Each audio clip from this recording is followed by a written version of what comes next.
All right, and just so you all are aware, we are recording. We will have our English channel recorded as well as our Spanish channel. And these will be posted to TxDOT.gov this week.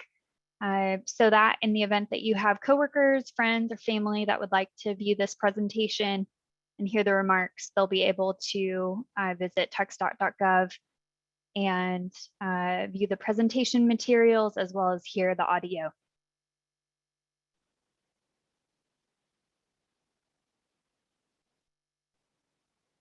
All right, so we'll get started here in about 2 or 3 minutes.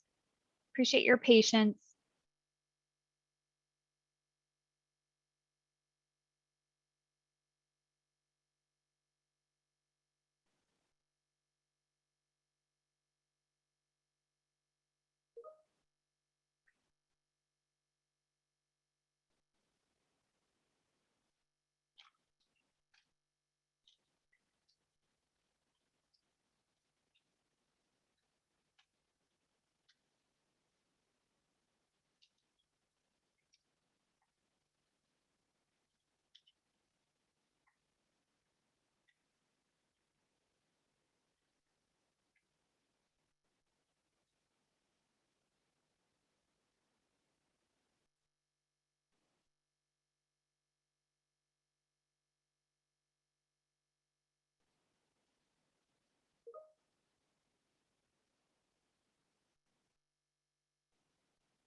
All right, and just as a reminder, I'll kind of go through some of these functions within Zoom, and hopefully that will be helpful. I'm sure most of you are very familiar with Zoom. If you're not, that's okay. It seems to be a pretty intuitive program, but just since we have a few minutes waiting for other people to join, I'll just go through.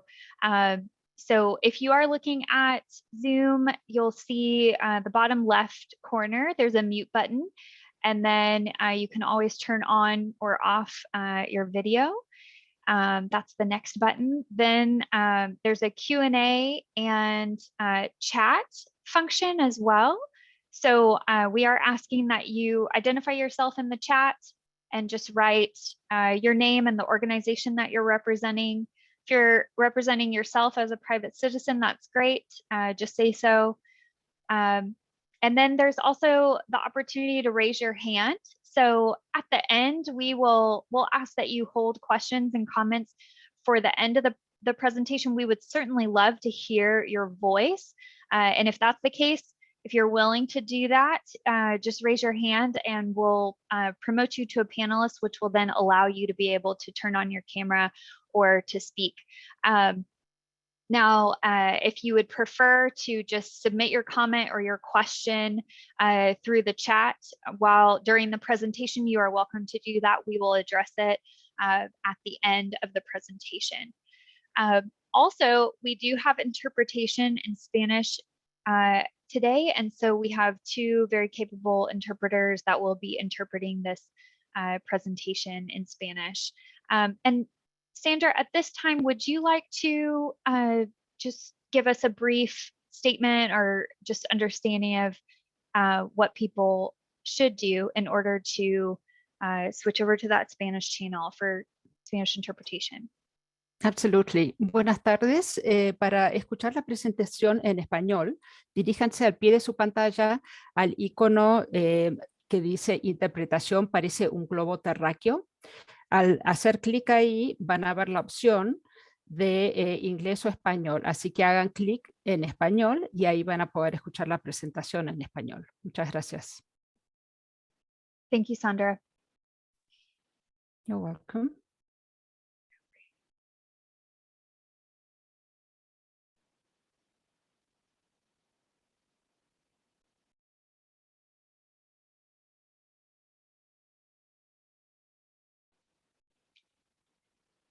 All righty.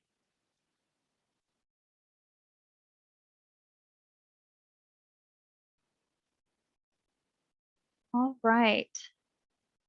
So I think we have a handful of folks on the phone. Mr. Meadows, thanks for joining. Let's see. else has joined us? Some people, USB G668860. Would you mind unmuting and just sharing who you are, or you are welcome to input your name in the chat. I think that's Bushan. Okay, perfect. I'm actually going to relabel you, Bushan. All right. Thank you. Okay, and then let's see, I think everyone else has identified themselves. If you will, if you haven't had a chance yet, please just input your name and the organization that you're representing in the chat. That way we have record for the rural tip process. Thank you so much, Mr. Galicia. I appreciate you joining us today. Okay.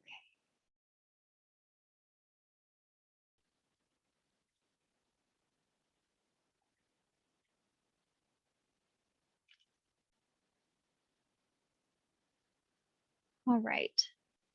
Oh, Commissioner Sheets, thanks so much for joining. I really appreciate that so much. All right. Well, I think in the interest of time, we should get started. All right, so welcome. We're so glad that you're here. You have joined us for the Rural Transportation Improvement Program, specifically focused on the El Paso District. This is the first of 4 meetings this week. We're all very excited about this meeting, and we have a number of people on the line as panelists representing the Texas Department of Transportation. And so, of course, the rural tip is a extension of the statewide transportation improvement program. So let's see. All right, we have our agenda for the time. We will have a safety minute, and we'll go through the El Paso District and its boundaries, the actual TIP program, so the rural TIP program, how it impacts you, how projects are selected for the rural TIP, and then projects by county, which we'll get kind of into the granular detail there, and then funding and next steps in the process. And as I said before, if there are any burning questions, please feel free to write them in the chat. Otherwise, we'll just have you raise your hand towards the end, and we'll be glad to promote you to a panelist, and would love to hear your voice ask that question or make that comment, but we'll hold those until the end.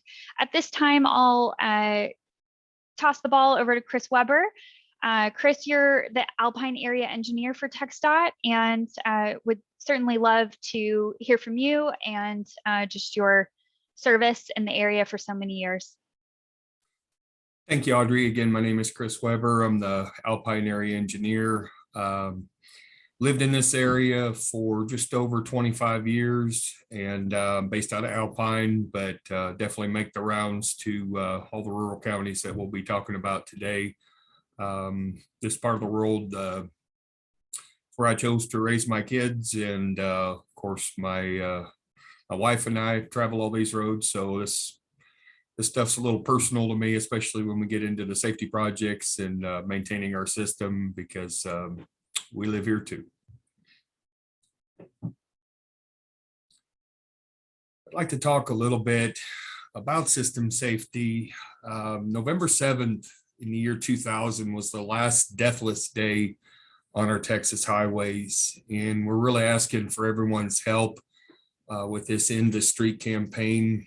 Obviously, one fatality, even one injury on our system is one too many, and you know, almost 22 years is far too long to go with one day without a single death on system. So just ask everyone to encourage, obviously yourself, but everyone you know and love, to buckle up, drive free of distractions, drive the speed limit, obey the law, and hopefully we can all, I guess, start the streak with one deathless day and continue that on for a long time to come. This is a map showing the 6 counties in the El Paso district. Of course, For this rural tip meeting, our focus will be the 6 rural counties of El Paso District. So we'll be focused on Hudspeth, Culberson, Jeff Davis, Presidio, and Brewster counties.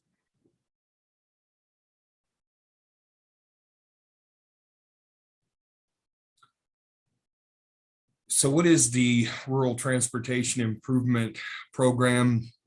It's a list of all added capacity and regionally significant projects to be funded in our district for the next 4 years, including those eligible for federal funding, and could include any number or variety of scopes of projects involving roadway projects, pedestrian, transit, bicycles, as well as freight movement. And again, this is any project anticipated to be funded within the next 4 years. And, shows regional agreement within the community or the region on the need of a particular project.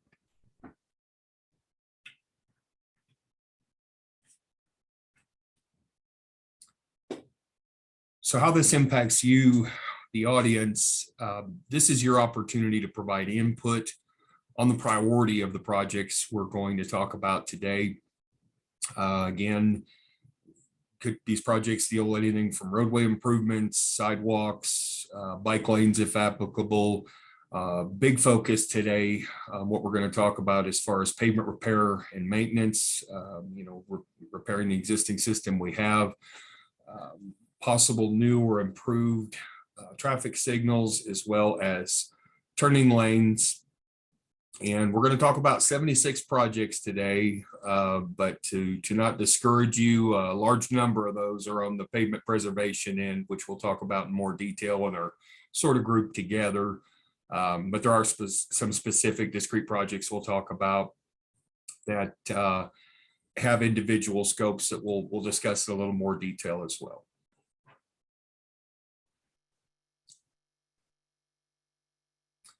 So these projects are selected and identified by evaluating the existing and future needs. We look at the current conditions, we look at traffic projections, how these roadways fit into our statewide and regional plans, and in addition, a large focus on public input regarding transportation priorities. And by public input, that's individual citizens, folks representing particular groups with particular interests, as well as our elected officials.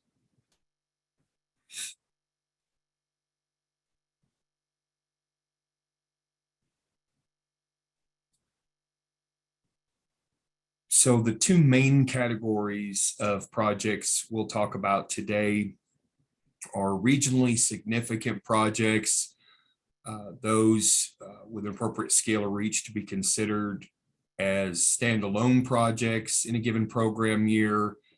They have their own category. And we'll also talk about grouped projects, those without the scale to stand on their own. They're sort of grouped into 11 subcategories and considered as a single line item in the list.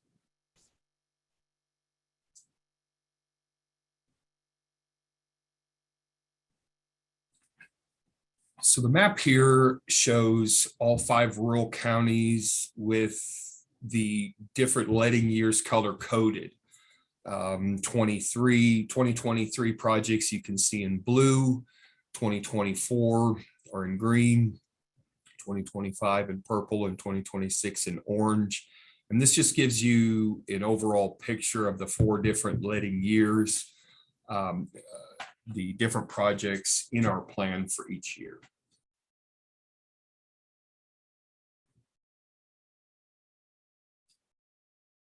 So there's 3 regionally significant projects by fiscal year that we'll be discussing in a little more detail on the coming slides.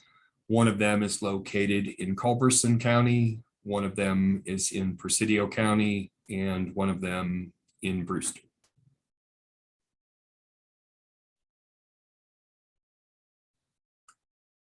The first in Culberson County is at the Sierra Diablo Wildlife Management Area.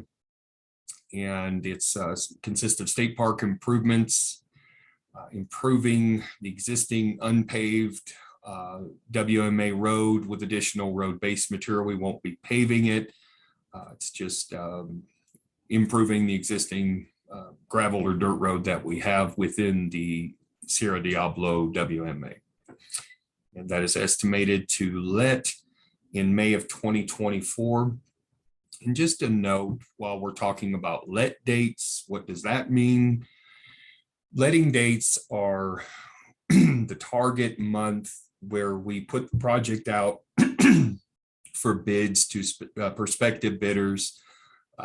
We utilize the low bid system. We share the project with all prospective bidders, and then they bid on the individual items of work for that scope of that project.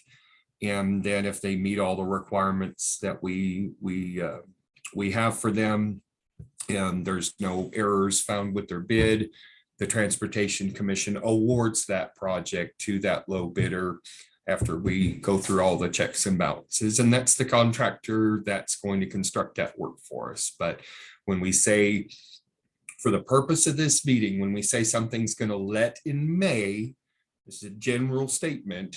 Generally, 2 months later is about the soonest we can begin work on the ground, because there's some administrative things that we need to take care of to get them on board, and have some meetings with that contractor to make sure we're all on the same page. So for instance, this May 24 letting, this probably would get started around July unless there's any special circumstances within that project. But we'll talk about that a little more as we go on. But just want to make sure, since we're going to talk about let dates and letting years a lot, that I do my job and define what exactly that means to you folks in the audience. So thank you for allowing me the time to do that. That's great, Chris. Thank you so much. You took the words from my mouth. I was going to ask that question. Thank you, Audrey.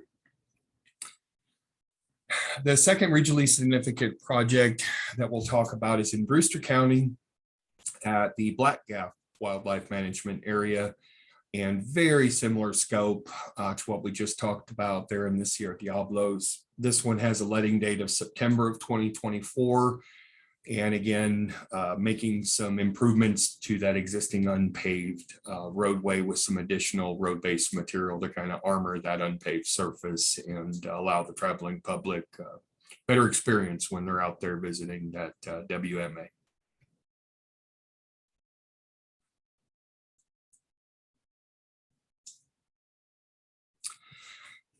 This third regionally significant project is a Presidio Trade Processing Center development. This is on the South Orient Rail Line. It is an inspection facility for Customs and Border Protection for rail traffic only.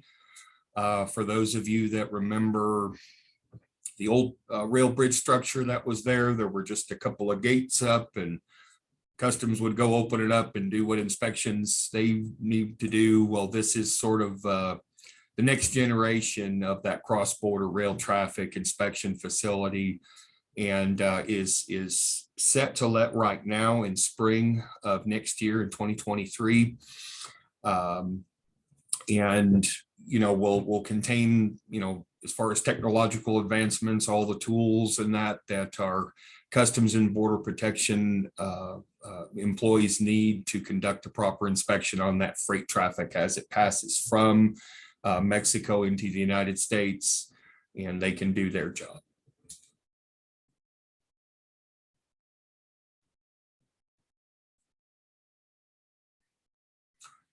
So we've got some terms I'd like to define a little bit to make sure that when we talk about the scope of some of this work, that I'm not speaking some foreign language, and I do this in a way that everyone can understand.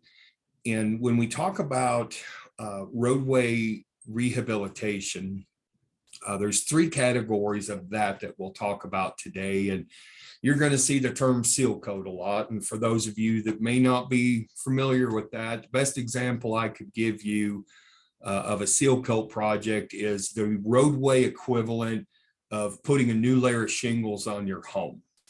We want to make sure that we keep the water out of that base material, that we protect all of our investment. You know, it's a taxpayer investment, and we want to make sure that we keep a good road in good shape.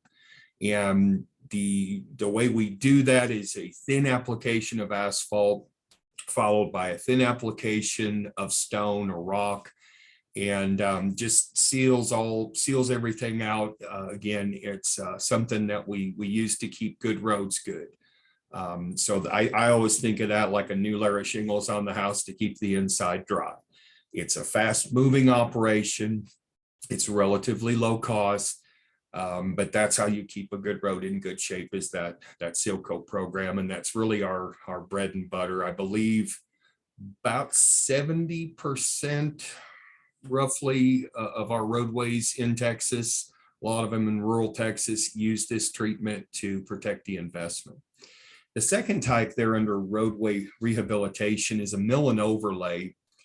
And a lot of our communities out here in our urban sections, especially, you're past that point where you know, due to traffic volumes and some other factors, where that application of asphalt and rock really isn't the best treatment anymore. And you use a hot mix asphalt, which is the smoother, quieter, but more expensive version. And we'll mill out 2 inches of pavement and put this more expensive, more durable material in there. But again, in your urban areas, and we'll talk about a lot of them today, on your interstate system, some other stretches of rural highways, just have a little more traffic, and we've got to do something that's worth that little bit extra investment to make sure we have a durable surface for the public. The third one on there is called Super 2. And the easiest way to remember what that is alternating passing lanes. You may have a 2-lane roadway. Maybe there's opportunities to pass in terms of a broken yellow line, but if there's enough oncoming traffic, you really don't get that opportunity. And it creates a safety hazard where people may take some unnecessary risks. So that Super 2 concept just alternates every so often a passing opportunity where you have a 2-lane section and then a 1-lane section, and then a 2-lane section and a 1-lane section. And it just allows those queues of traffic to spread out a little bit. It's West Texas. We really shouldn't be all trained up on top of each other. Everybody should be able to spread out and be safe. So that's what a Super 2 is. When we talk about bridge rehabilitation and safety projects, I think they start making a little more sense as far as the terms we use and the terms y'all might use for those things. So for bridge rehabilitation, those projects consist of bridge replacements. We're going to build something new and replace the existing bridge, or possibly some bridge approach adjustments, or maybe we're going to improve the guardrail or bridge rail to current standards to make things safer. For safety projects, things like lighting, flashing signs, possibly ADA compliant sidewalks. So those, now we're speaking a little more of a familiar language there out of the engineering terms. So thank you for the opportunity to define those 3 project categories. Now we're going to look at these projects sort of by county and by type. We'll start with Brewster. In those same 3 categories that we just defined, the roadway rehabilitation, the bridge projects, and the safety projects, we're going to kind of look at an overview by county. And when we see these CSJs over in that right column, it's so we can figure out as TxDOT, where are all these projects and how many jobs have we done? They're called control section jobs. It means more to us than it probably would to you, but it's so we can assign a particular project number to each individual effort we have on our roadways. But in that sort of tan color, Over on the left, you can see all those different projects that we have grouped in that 4-year period by type, which is that roadway rehabilitation. And then where you see that green line up there on 67 North, that's a safety project there. And again, we'll go through and drill in more one by one of what each one of these projects are. But we just wanted to take the opportunity to give you a county by county overview of those 3 types we just discussed, so you can kind of get a mental picture before we go in line by line and kind of see what types of projects we're looking at here today. So over in Hudspeth, again, grouped by type, we can see that same tan color. And then we've got one bridge rehabilitation project over there in that sort of purple color. And then we've got some safety projects that are highlighted in that. There's actually 2 bridge rehab projects. One of them is just a little dot there down on SH20. We'll talk about those in more detail as well. And then you can see some safety projects we have there as well in Hudspeth.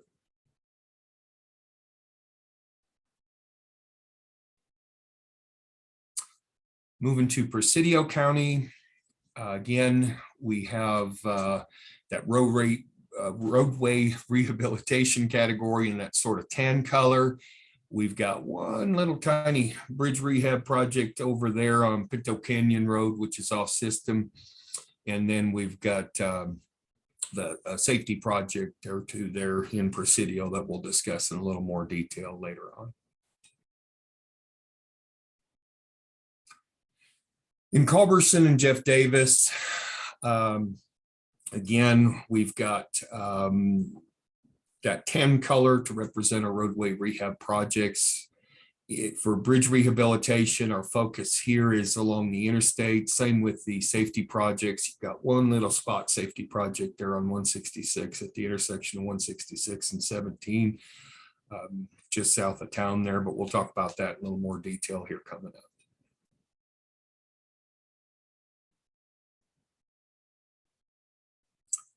So now back to Brewster projects.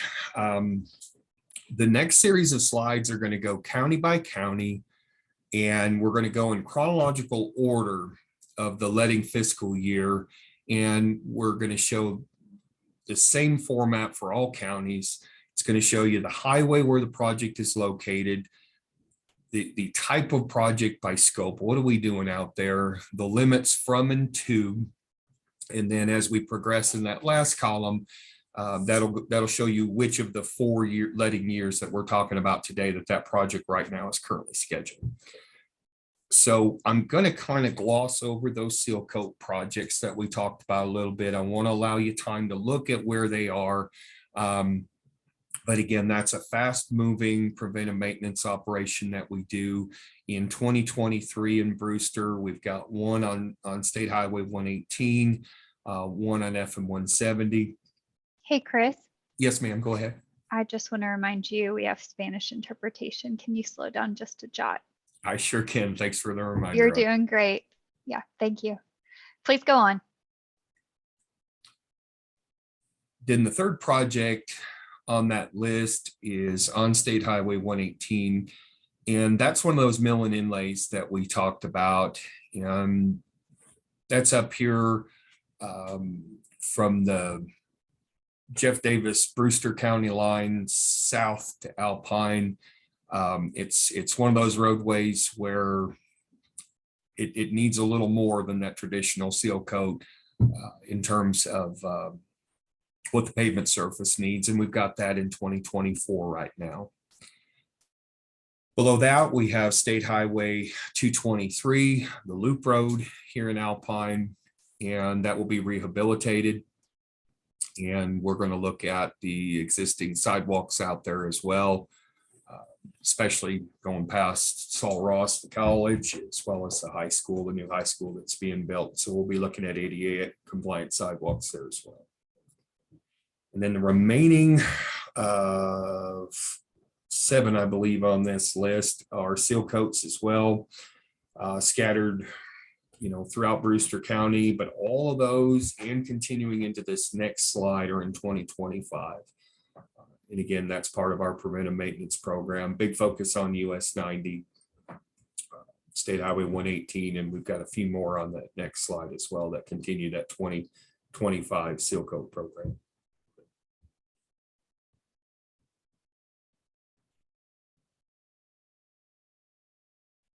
Yeah, there's 3 more there at the top. And then that one safety project that we showed back on an earlier slide on US 67, that's for milled centerline rumble strips from the Y north to the Brewster County line. That's scheduled for 2025 as well. In a milled centerline rumble strip, you've seen the rumble strips you may have that we put over on the edge to remind people if they're departing their lane. A lot of times for safety reasons, we'll do that on the center line as well, just in case someone gets distracted or they're not paying attention. They realize, hey, there's another lane of traffic coming towards you very rapidly. Most of our highways out here, 150 to 160 miles an hour at you. Please stay in your lane. So that's a safety project we use there as well. And that rounds out what we have planned in the next 4 years for Brewster County.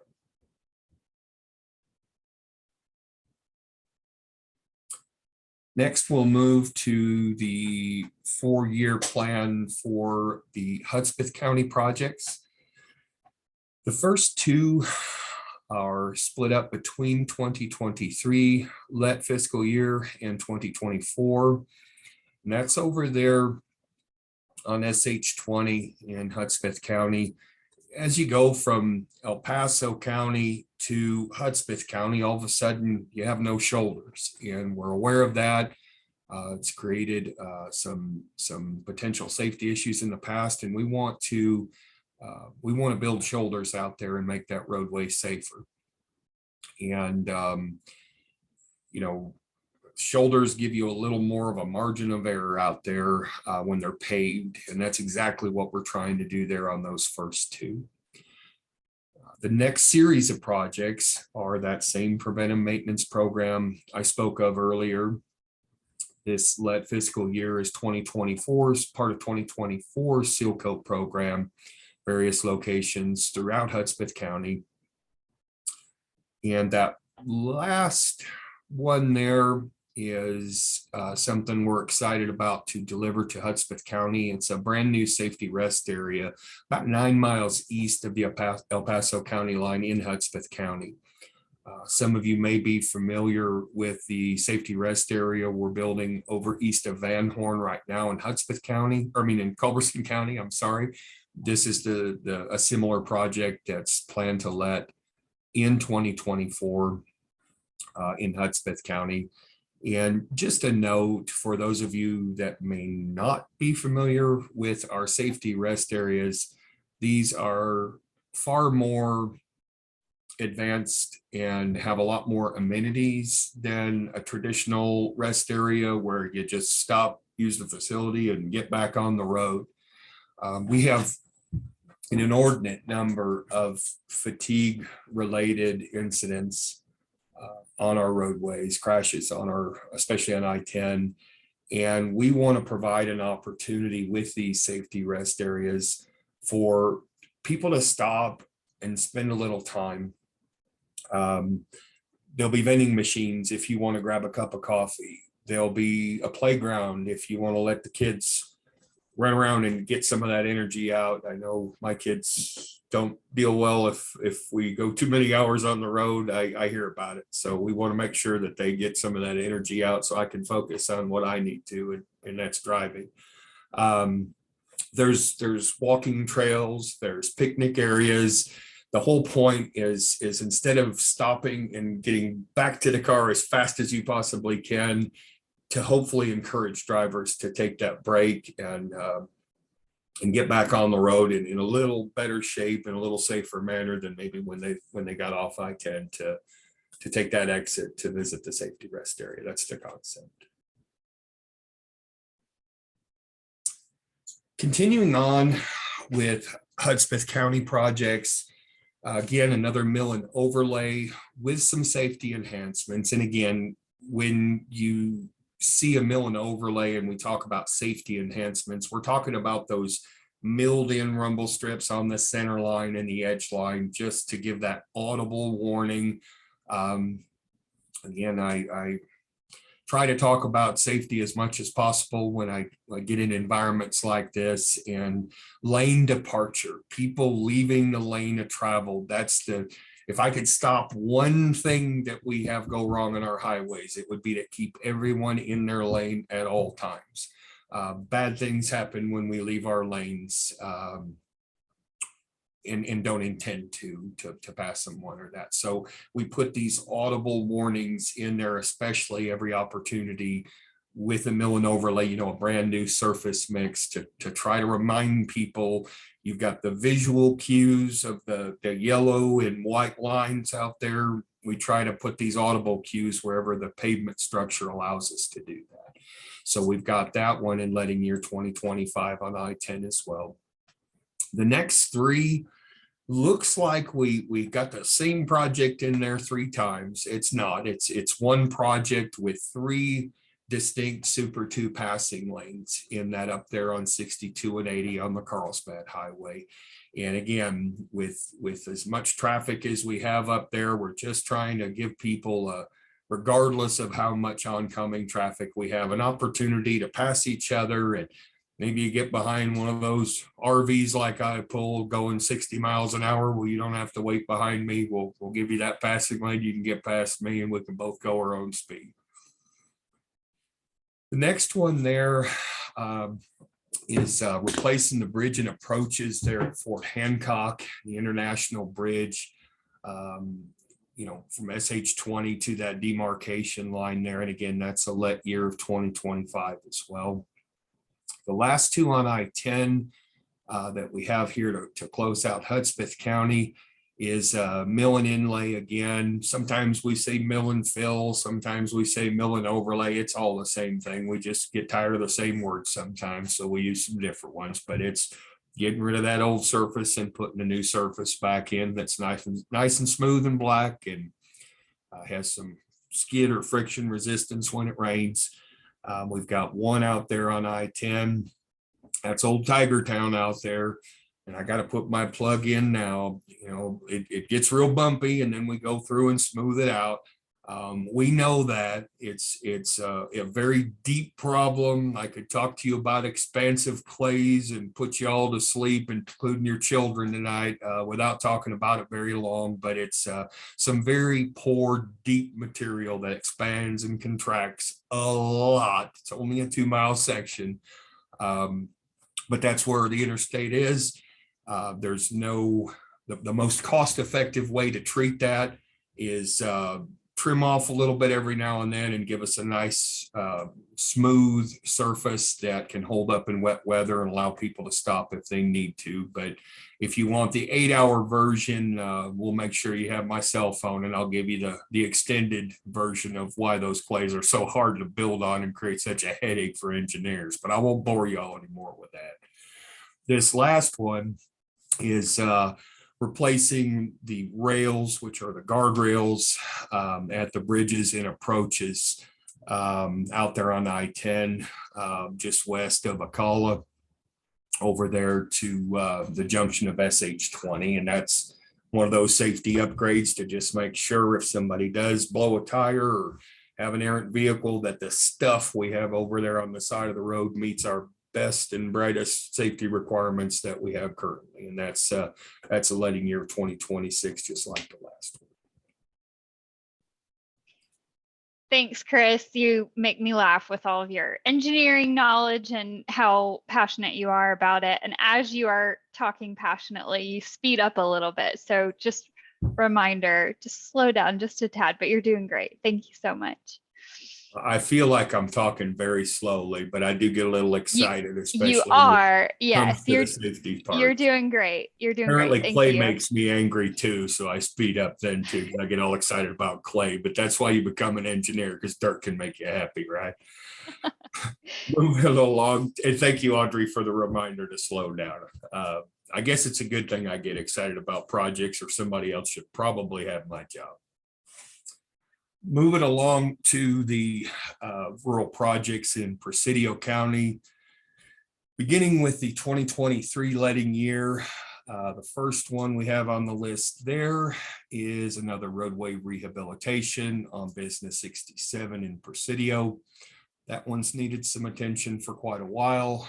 We are also looking again at ADA compliant sidewalks, looking at our crosswalk locations, making sure things are safe for pedestrians as well as the traveling public.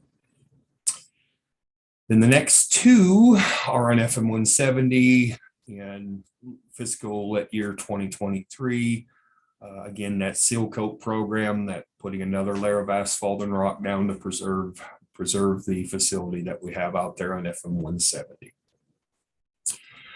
Moving along on US 67, we have a mill and inlay. That's in the 2024 fiscal letting from State Highway 17 intersection to the Presidio Brewster County line. The next one is safety lighting at US 90 and 67 right there in Marfa. Making sure that we have dark skies compliant. Lighting, points down, illuminates the intersection, but doesn't point up or reflect up, so we don't interfere with dark skies. Or any lighting that we talk about, just to address that, it is has to be dark skies compliant, should be dark skies compliant because of where we live and what's important to us out here. Next one is a flashing or LED embedded stop signs at West Lincoln Street there. That's also in Marfa. Same letting year 2024. Next, we have a continuous turn lane. This is one of the projects that came out of our US 67 corridor study that we had a lot of y'all participate in just a few years ago. And it's a left turn right lane right there at FM 170 upriver in US 67, just to make the intersection make a little more sense out there and be safer for everybody using it. Next one is that off-system bridge replacement that I talked about at Arroyo Escondido. That's on Pinto Canyon Road.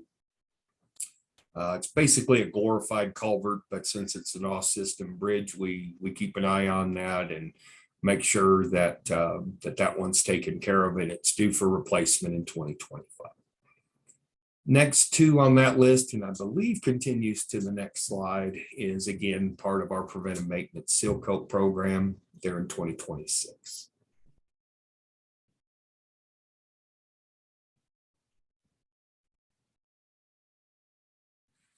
And the last two are on US 67 as part of that 2026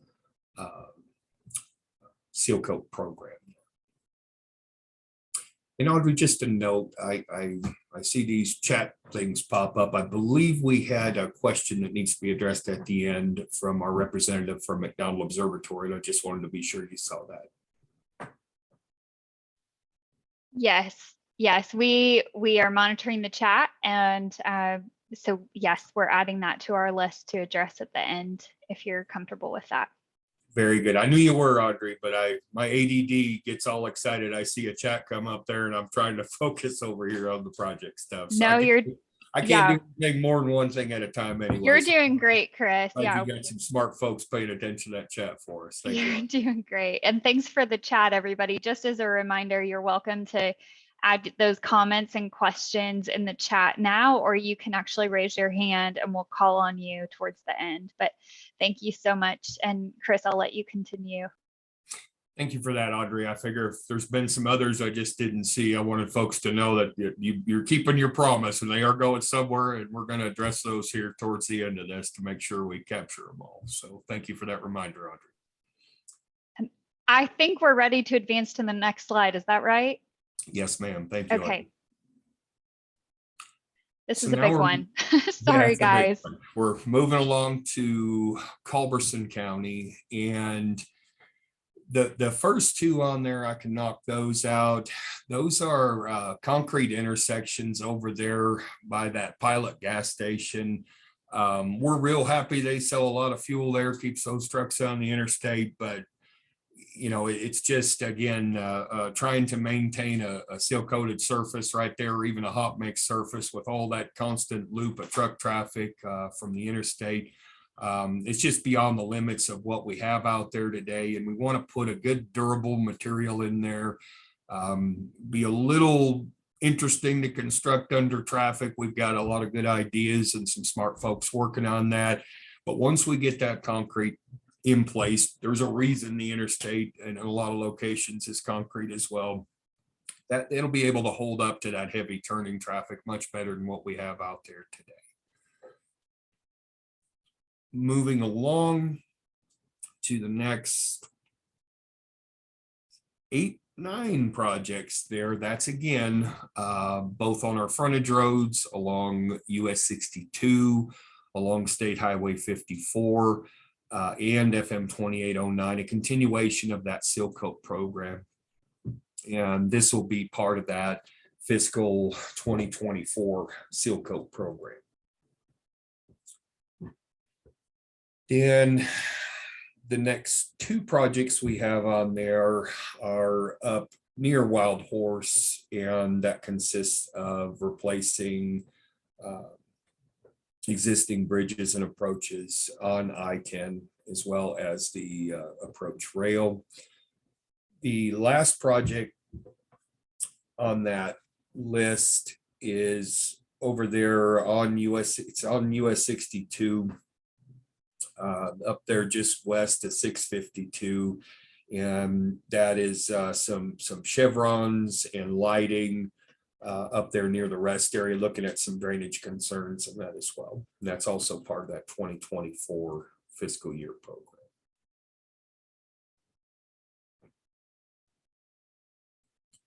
Continuing with the Culberson County projects for this 4-year period, got another mill and inlay over there on the interstate, and it's from the Hudspeth Culberson County line to just east of US 90. Another mill and overlay and some safety enhancements. The next 4 projects are all on 2185 and consist of seal coat there as part of that 2026 fiscal letting. And then the last 3 here are mill and overlay projects on I-10 that are currently scheduled for 2026 as well.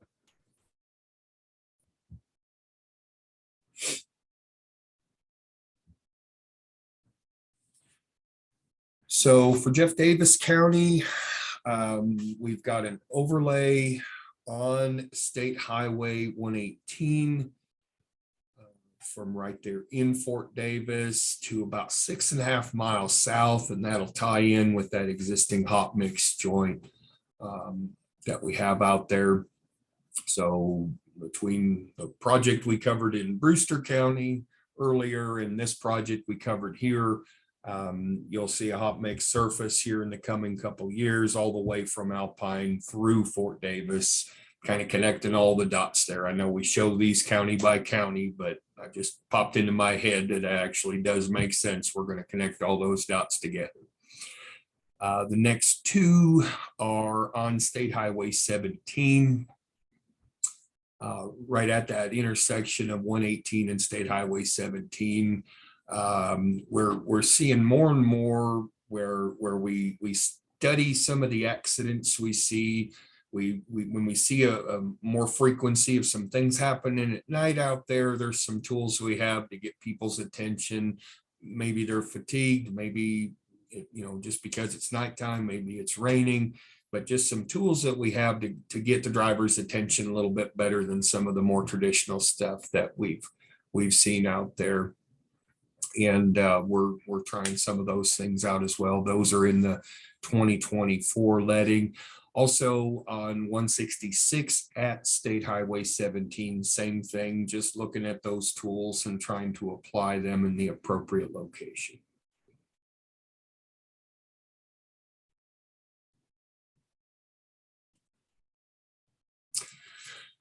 Well, y'all made it through. Engineer talking about projects. Congratulations. You all deserve a medal, in my opinion. My wife would agree. Next, I'd like to turn it over to Adriana Rodriguez. She's going to talk a little more about funding and our next steps. So thank you all for bearing with me today. Thank you, Chris. Next slide, please. So the funding. The road tip functions as a budget list for the district, such as it is fiscally constrained, I apologize. Similar to a household budget, the road tip has to be realistic about the amount of money available to cover the region's transportation needs. Frequently, there are more improvement needs needed to there is money for construction. This means TxDOT must prioritize projects based on need and funding accordingly. Funding for transportation projects included in the road tip can come from three main sources. Number one, the federal government. Through a variety of federal programs, including funds authorized through laws and federal grant programs. Number two, TxDOT, like the federal government, also allocates a section of our budget for these projects through the Unified Transportation Program's 12 funding categories. Number three, local governments can also provide funding for projects through mechanisms such as bonds. Next slide, please. On this slide, you can find the road tip process. First, the district and local governments work together to determine a proposed list of projects. Those projects are then compiled into a preliminary STIP. At that point, TxDOT seeks input from the local community on the list of projects and their priority. TxDOT then updates the list of projects based on input and revises the rule tip. The rule tip is then approved and projects now have funding and development and construction. Next slide, please.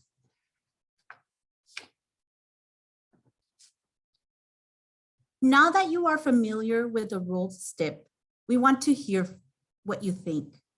Please visit TxDOT.gov at the link provided in the chat to access a comment card. Comment cards are available in Spanish and in English. You can also provide your comments at one of our public open house meetings this week. You can pick up a printed copy comment card. You email your comments to rebecca.reyes@txdot.gov. Comments must be postmarked and otherwise received by April 15, 2026. So please make sure to send your comments before that date. Next slide, please. If after today you would like more information or have any other questions, feel free to reach out or visit our district website for updates. Remember, you can pick up some takeaway materials if you wish to discuss this information with your friends and family.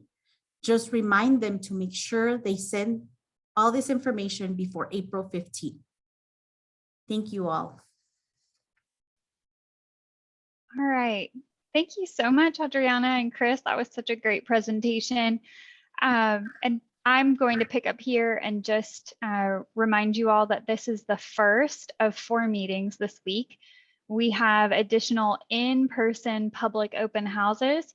One will be tomorrow night, or rather tomorrow afternoon, at Van Horn Convention Center and Visitors Bureau. And then Wednesday will be in Alpine.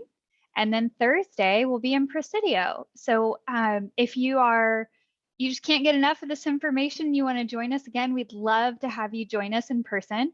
But of course, I would be remiss in not asking you to take out your phone and take a picture of this information, then share it. You can text it to friends and family or coworkers. That's what I would do. Or you're welcome to send people a link, which is in the chat for our actual website for all the project materials. So at this time, first of all, congratulations, you've made it to the end of our presentation. I know we have some great questions and comments that have come in through the chat, so I will look through those. But I'm going to just roll back our slides here so that Becky Ray's email is on the screen, as well as the mailing address, if that would be helpful. And just as a reminder, comments of any way, shape, or form are welcome by April 15th, not just tax day, it's also the rural tip comment day. All right, so with that, I'm going to go back through our chat, and we have a number of things that have been posted, which is great. So thank you so much, those of you that were able to write your name and representational organization. We really appreciate you doing that. So the first comment that I see is just about dark sky compliance. And Chris, are you able, or is someone able to comment on the color temperature of the lights that are being considered? Well, I'm going to go from memory, which could be dangerous. I believe what we most recently did in Presidio, I believe they were 2700K, 250 watt. But I would need to look that up just to verify. Thanks, Chris. That is right. I do happen to know that. I think your memory is correct, at least on the color temperature. I'm glad somebody does. So is there any issue with that being used? I believe we landed that was correct to be not according to a manufacturer, dark skies compliant, but in the true spirit of that ordinance. Is that correct? That is correct. Yeah. The figure is 2,700. I just wanted to make sure that was being carried over in other locations as well. Great. Thank you. Awesome. Thanks. All right. And then there was another question about when does the fiscal year actually begin? Question came from Mr. Meadows. Thank you, Mr. Meadows. For the TxDOT letting years, we begin our fiscal year September 1st and it ends August 31st of a particular year. Hopefully that's helpful. All right. There's another question or comment rather from Mr. Meadows. The seal coat project for State Highway 54 in FY 2024. I need to slow myself down. I apologize. Appears to encompass the entirety of State Highway 54 between Van Horn and 62 and 180. Can you confirm? That may be one that we need to follow up on, but I can answer that, Audrey. Of course you can. Thank you. Well, it's my job. We've got that hot mix portion for the first, depending where you start measuring, 4.5, 5 miles from Van Horn North. From there all the way to 62 180 is what we have as part of this seal coat. So it's almost the whole thing. I think I took out about 5 or 6 miles in there, but that first section just north of Van Horn is that hot mix is still in really good shape, but it's all the way from there north to 62 180 is what we have planned there for the seal coat program. Hopefully that answer is helpful for you. All right, and then Commissioner Sheets of Hudspeth County has input a question about receiving a rest area on 62 180. He says there are no restrooms for people to use from El Paso to the New Mexico state line. He's wondering when Hudspeth County could receive a rest area in that area. Yeah, that's a really good comment. It's good example of why we have these meetings.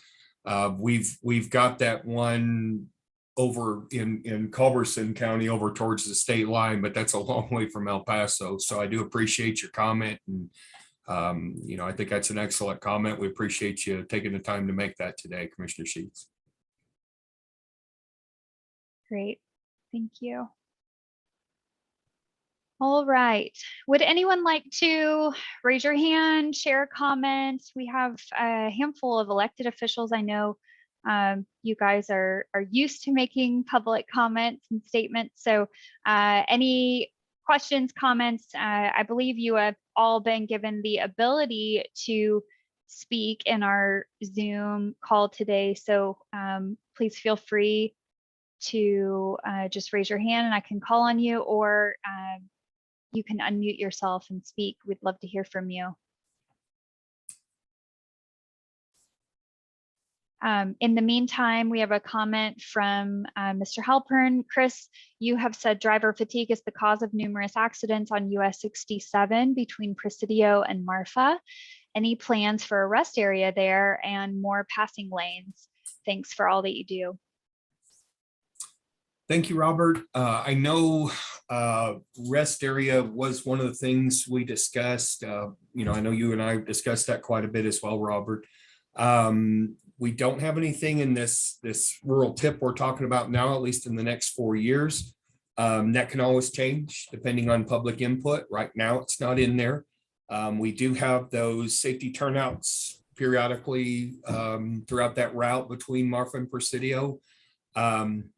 As far as passing lanes, we recently, we're in the final stages of closing out that project. We've got one more section of guardrail to put up, but down there near Shafter, we right there, actually in front of the Cibolo Creek Ranch there in Button Flat, we just added a passing lane in that section, a little over 2 miles long, and that's a direct result of that US 67 corridor study, where public input, obviously said, hey, TxDOT, you've got climbing lanes in here, you need to look at additional passing lanes. We're not done in terms of planning and looking at that, but we were really excited to be able to deliver that one in that Cibolo Creek Ranch, Button Flat area, to be able to, again, spread people out and allow people those passing opportunities as traffic increases.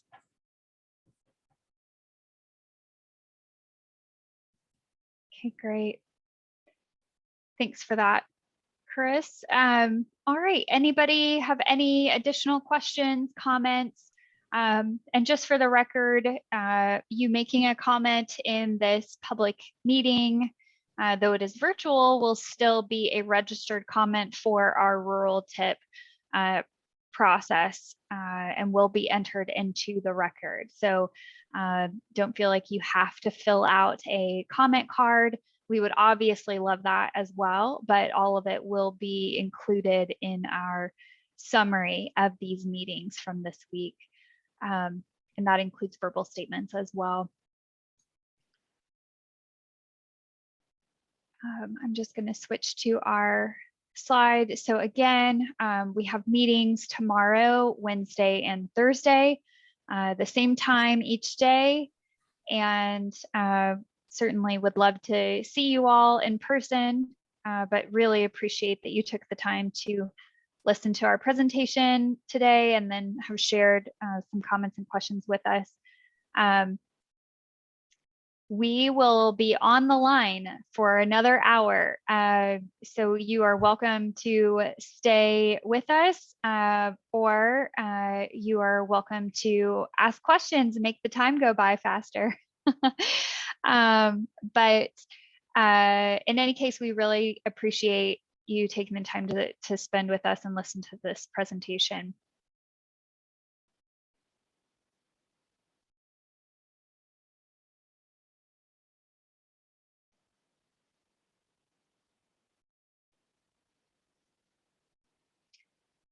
As I said, if you'd like to make a comment or show yourself on the screen, just raise your hand. I'll be glad to call on you. Let's see, we have one person. All right, Mr. Hummel. Thanks. Chris, you'll probably hear from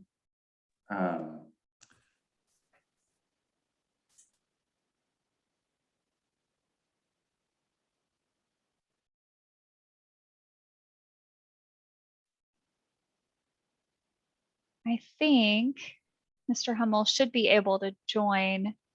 oh, okay, there we go. There you Yeah, are. it just took There you a- are. took You're a able second. to turn on your camera if you would like. But go ahead, please continue. Thanks. I Yeah, it apologize. kicked me out, then I had to rejoin for a second, but promote it. Chris, you're likely going to hear this as well from Tesney, our superintendent. But we're wondering about the process of getting road signs put on certain locations, and if that is something. Basically, if you could comment on the process of putting up signs, especially near along county lines, to the effect of promoting our dark sky efforts. She has been in contact with me, Tesney has, and I'm trying to find a way to do that. It's I don't want to say it's an atypical thing that we're being asked to do, but I'm trying to find, working with our director of maintenance over in El Paso, and trying to figure out how we can do that or how best to address that. So I'm working on that. We had quite a bit to prepare for this effort this week, but I'll be getting back with her and look forward to working with y'all on seeing what we're able to accomplish there. Okay, thank you.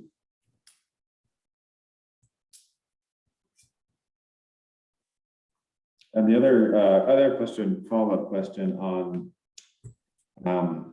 there was one project I missed the detail on in Jeff Davis County. I guess you're adding lighting up stop signs. Is that interpreting correctly? Between S 118 and 160. I'm sorry, 17 and 166. Now, what I'll roll us those are, if you've been to, let me try to give you the most local example I can. They're LED embedded stop signs. We still need to go through some public vetting to make sure the folks that live around there and that can tolerate them, if you will, but it's a really effective treatment. If you've been to Alpine recently or within the last few years, they're at that 13-7 railroad overpass. About 3 years ago, we installed those LED embedded flashing warning lights for that low clearance overpass. And to my knowledge, it's only been hit once. This is the one on US 90. It's been hit once, but that poor backhoe didn't have a chance. It was about a foot, maybe foot and a half taller. I mean, it slammed into it pretty good. The guy kept going for a good mile and a half after, but DPS caught up with him. But it's you don't want to use them everywhere, because then now all signs blink at you. It's if you've got a special condition, something that's violates driver expectation or is out of the ordinary, that's where we start looking at those tools that became available a few years ago to try to grab someone's attention. Again, you wouldn't want to put them up at every stop sign or at every warning sign, but if there's something, if anyone's been to El Paso recently on I-10, there's some chevrons where they illuminate in sequence to just, those are the little black arrows on a yellow background. We all know they're chevrons as engineers. I don't know, y'all probably just look at them as arrow signs. But they're to warn the driver that there's a little sharper curve coming up than something you may have seen in the last 300 or 400 miles. So those LEDs kind of go in sequence to remind the driver, hey, I know it's a long trip, it's nighttime, you're tired, but you need to be ready for this curve to the right or curve to the left. It's a little sharper than some that you've seen. So that's an example of those. They're bright. You can see them from a long ways off. But they're at spot locations and project outward. I don't know if there's any implications in terms of dark skies with something like that. If there is, I'd be interested to hear that. but it's not like street lighting or anything like that. like Yeah. we're used to talking about with those sorts of issues. Yeah, that's something, yeah, I'm not honestly entirely sure either. I'd have to look at them. I do live near there, so I would have to look at them all the time, but I don't know if they actually impact dark skies so much, depending on how bright they are. I didn't know if there was anything you'd done, like I do understand the argument that you're driving for a very long time on a pretty straight road, and then suddenly it stops and you have to turn. But if the flashing, especially in the rain or in kind of not less than optimal conditions, kind of creates more visual clutter than help. But yeah, I mean, I'm not sure. It's just something that I think I'll have to follow up on later on once I see a little more what it's like. But. Please do, and you're given. I mean, you almost seem like a plant, Stephen. If this is a perfect example of why we have this meeting. Hey, there's this project we're thinking of doing. Do you have any comments? I live by there. I'm not sure if I like this or not. That's exactly why we do this. So no, Stephen Hummel is not a plant. We're glad you came to the meeting. But this is a perfect example of why we do this. And for everyone's benefit, and Audrey, please help me remember to when we get to meet in person the next 3 nights at our different local communities here. Yeah, we do this once every 3 years, but that isn't where public involvement out here begins and ends. It's ongoing and constant. And I'm the area engineer. There's TxDOT employees that work in our communities all over out here. I call them my friends. If you talk to them, I hope they say the same, but that's their opinion. We'll see what they say. But this public input, you don't have to be an elected official to have an opinion on a project, and you don't have to wait 3 years to voice yours. We've got a lot of folks that live out here that say, hey, you've got a dead animal on the road, or hey, there's this thing over here. We appreciate those extra eyes. And in terms of comments on current or future projects, the more the merrier as far as comments. It's just like me. I don't always get my way with what we do or don't do or how we do it, but I love to be part of the process. That's why I love my job. But we really appreciate the folks in the community participating. Everybody's got lives. They've got kids or parents to take care of. They've got other things going on. So if they're going to take the time to have an opinion, we're going to take the time to listen to it and try to incorporate that as best we can into our future endeavors. So we appreciate that, Stephen. Thank you. Appreciate it. All right, Chris, we have a question from Commissioner Sheets. It's a question and a comment, but I'm going to read it just so you have the opportunity to address it if you'd like to. Otherwise, we can always provide a follow-up response at a later date. But Commissioner Sheets says, I have a problem with 62-180 in Desert Haven area. The edge of the pavement is breaking off. This is a safety hazard. The vehicles have to go on to 62-180 and have to go over a 6 to 8 drop. This problem is everywhere along the road and on both sides. I have tried to communicate with Piney Springs, but no supervisors have contacted me. The way I would address that, Commissioner Sheets, if you're not comfortable sharing your contact information in the chat, I would like to give you my email address so you could, this isn't one I want to wait on, obviously. I don't oversee that part of 62-180, but I used to, and I'm familiar with what you're talking about. But what I'd like to do, if you have a pen and paper, possibly, or actually probably be easiest, we could just put it in the chat. Would you mind doing that, Audrey? You have my email. Put that in the chat for Commissioner Sheets. And I would also, I'll just throw out my cell phone number too, in case you do have a pen handy, Commissioner Sheets. My work cell is 432-294-0586. And any of you on this call are welcome to call me with any concerns, especially related to safety. The advantage of this being a small world, Commissioner Sheets, the area engineer that's responsible for that area. We're all responsible for it as TxDOT employees, but he was my assistant here, a wonderful guy, Omar Moreno. We have a great working relationship. I'd look forward to having him contact you, discuss this concern. You're welcome to email me any details. When you talk about that area over there in Desert Haven, I'm thinking you're probably not only talking about any drop-off conditions along 62 and 80, but particularly where folks are entering the highway, if I had to guess, where they may have that lip to contend with.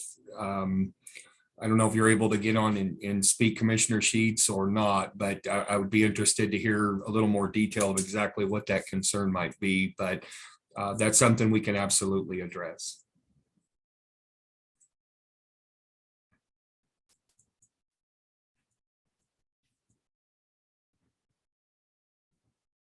That's very helpful, Chris. Thank you. I've shared your contact information with him.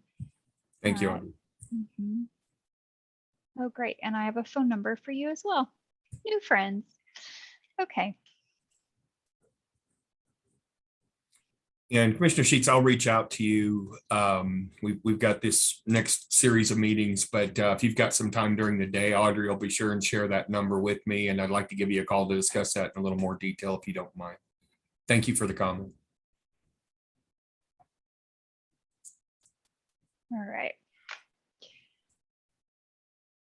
Yes, he is. He's with us still, but his microphone has died. That's what he said in the comment to me. Thank you, Commissioner Sheets. We're thankful you're here. All right. Any other questions, comments? Anything else, guys?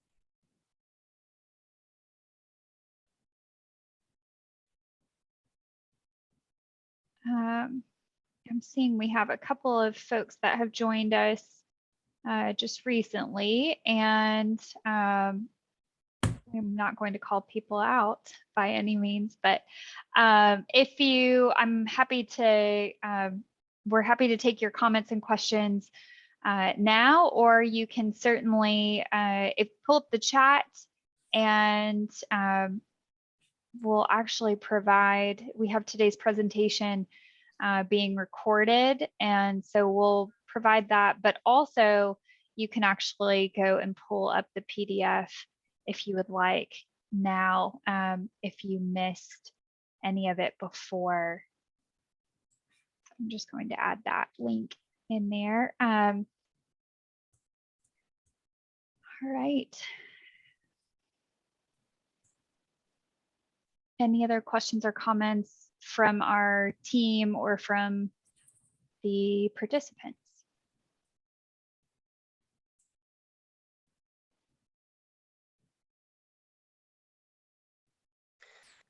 Well, I do have another comment or a place that maybe TxDOT could look at in the coming years. We'll take it.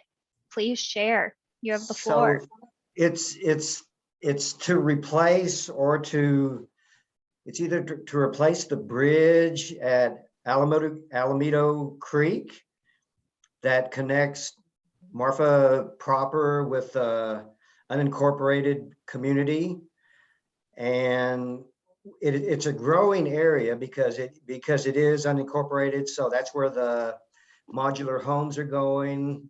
A lot of families moving in, and so that little 2-lane bridge is really dangerous for people who walk into town to go to Dollar General and do their business, and for bicyclers and things like that. So at some point, I think we need to look at replacing or adding, and it may, and I know maybe this would come under the transportation alternative routes projects or plan, similar to what was done that connects El Cosmico to Marfa proper. This would connect a community. So I mean, I'm all for what was done at El Cosmico, and that's a tourist thing. what needs to be done on Alameda Bridge is to connect one community with the other, and it's totally a local thing. And because there's an equity aspect as well, because it is a low to moderate community, what's called East Heights. Yes, Robert, you're on point as usual. That area of Golf Course Road from town past the 3 city parks there. I just talked with Mandy and Mayor Paisa, gosh, not even a month ago about that area. That was submitted in last year's application for that same program as you mentioned, and it stopped short of the Alameda Creek Bridge. And we were just discussing whether it, we want to figure out, was this project that, past the 3 city parks picked last year as far as that last program call, but regardless whether it was or wasn't, we need to connect that walk path on the east side of the Alameda Bridge to that area where the 3 parks are. So that's a gap in the system that we've identified, and it's great to hear another person say, hey, there's this gap here that needs to be connected, and identification of those gaps is the first step in closing them. I know Mandy, our city manager there in Marfa, has been in contact with some folks in El Paso trying to figure out where do we stand with that last year's program call that was submitted, so we know what to do with this next program call. Do we submit the whole thing again and include this portion of the bridge, or do we just focus on this remaining gap?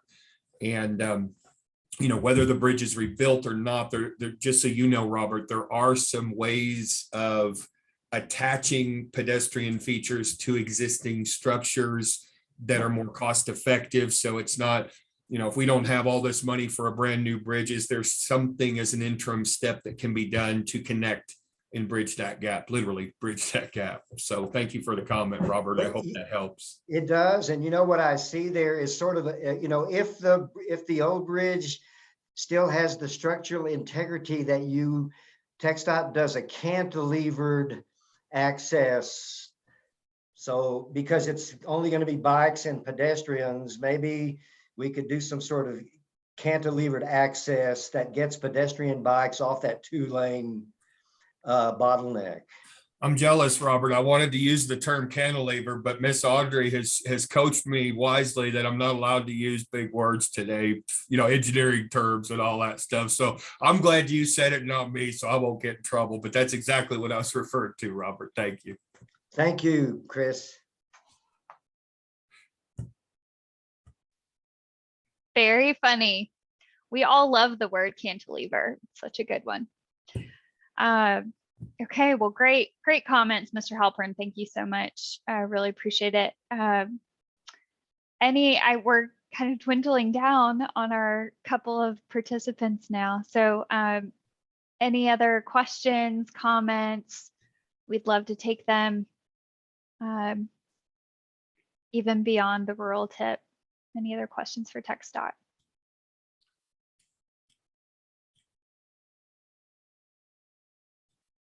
I have one quick one, Audrey. Raul Ortega, is our TP&D director. But Robert, I did want to take the opportunity to say we really miss working with you. I'm glad you could join us today.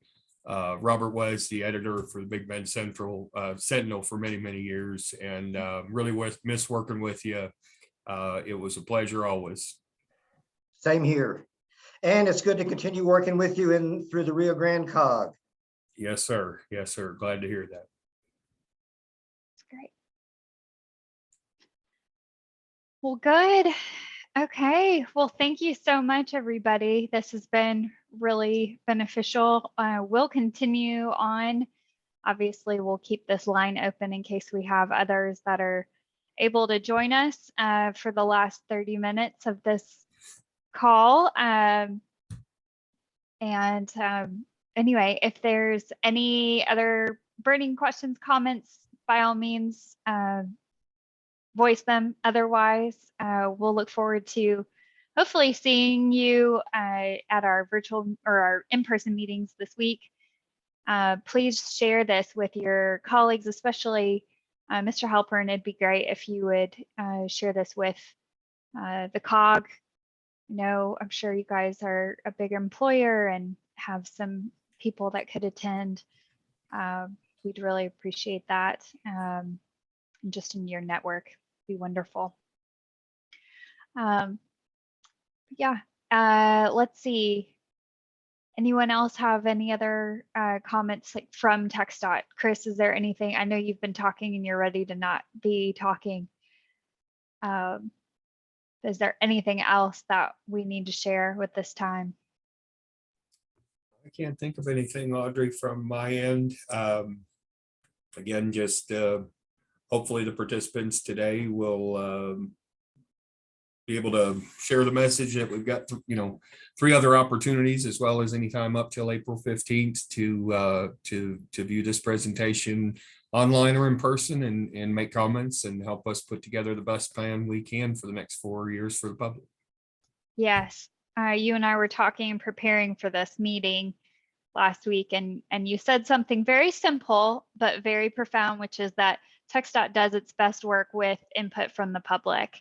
And that's very, as a fellow Texan, that's my favorite part about TxDOT. I love the mission of TxDOT, serving our neighbors, connecting you with Texas. And anyway, so I'll stop talking, waxing poetic about how much I love TxDOT, but anyway, it is very encouraging to be a part of a public meeting like this. So, all right. Well, let's see. I think Mr. Halpern, if there's anything else, we'd love to hear from you. Otherwise, just appreciate your time. And Mr. Ortega, I have not gotten to meet you yet, but I'm glad you're here, and thanks for being here. Yes, thank you both. Great job. Thank you. All righty.